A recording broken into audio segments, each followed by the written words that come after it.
Koenigsegg adalah sebuah pabrikan hypercar yang saat ini namanya sedang naik daun banget. Kenapa bisa? Ya karena mobil-mobil dengan badge Koenigsegg selalu memiliki desain yang luar biasa, material yang luar biasa, dan yang pasti memiliki suara dan kecepatan yang luar biasa juga.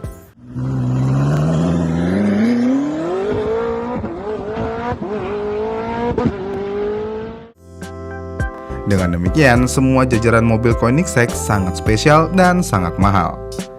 Harga mobil Koenigsegg sendiri pun tidak pernah kurang dari 2 juta US dollar. Ditambah dengan harganya yang sangat mahal ini, Koenigsegg selalu membuat mobilnya menjadi mobil yang limited edition. Dengan adanya limited edition ini, tentu aja membuat harga mobil Koenigsegg akan mengalami lonjakan, ya walaupun dalam keadaan secondnya. Namun dalam seluruh jajaran Koenigsegg, ada satu mobil Koenigsegg yang sejauh ini adalah mobil yang paling mahal dari jajaran Koenigsegg, yaitu Koenigsegg CCXR Trevita.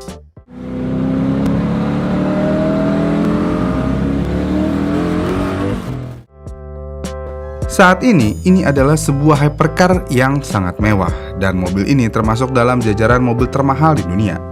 Biasanya harga Koenigsegg sendiri dijual mulai dari harga 2 juta US dollar. Nah, untuk Trevita ini sendiri harganya dimulai dari 4,8 juta US dollar, yang mana 2 kali lipat lebih dari Koenigsegg reguler. Pertanyaannya, apa yang membuat mobil ini lebih mahal daripada Koenigsegg lainnya?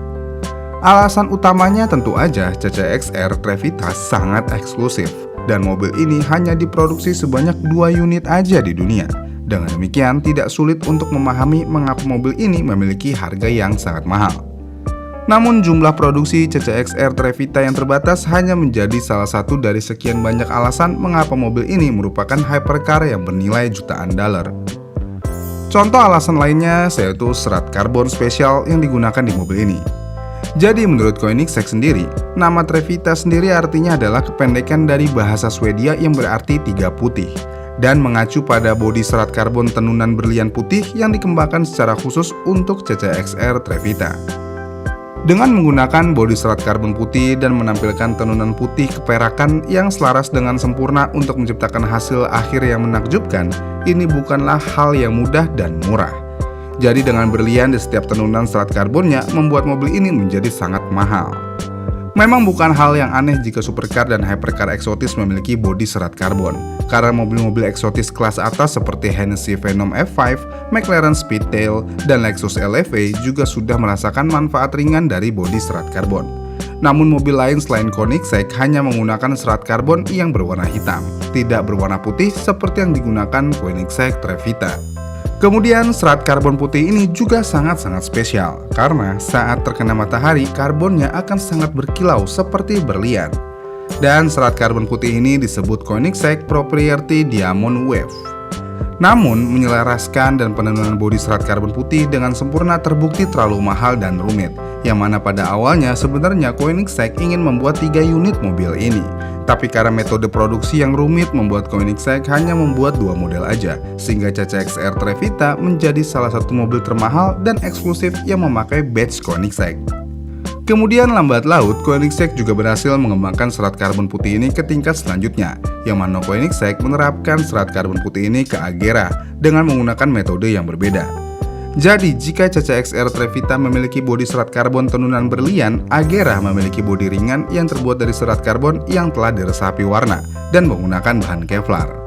Selain itu, mobil-mobil lain seperti Pagani Huayra Roadster BC Supernova dan BAC Mono R juga sudah menggunakan metode ini dengan bodi serat karbon berwarna yang dipesan lebih dahulu. Ya, walaupun Koenigsegg saat ini sudah berhasil bisa membuat bodi serat karbon berwarna, namun bodi karbon putih milik Koenigsegg CCXR Trevita masih menjadi yang paling menarik untuk dilihat sampai saat ini.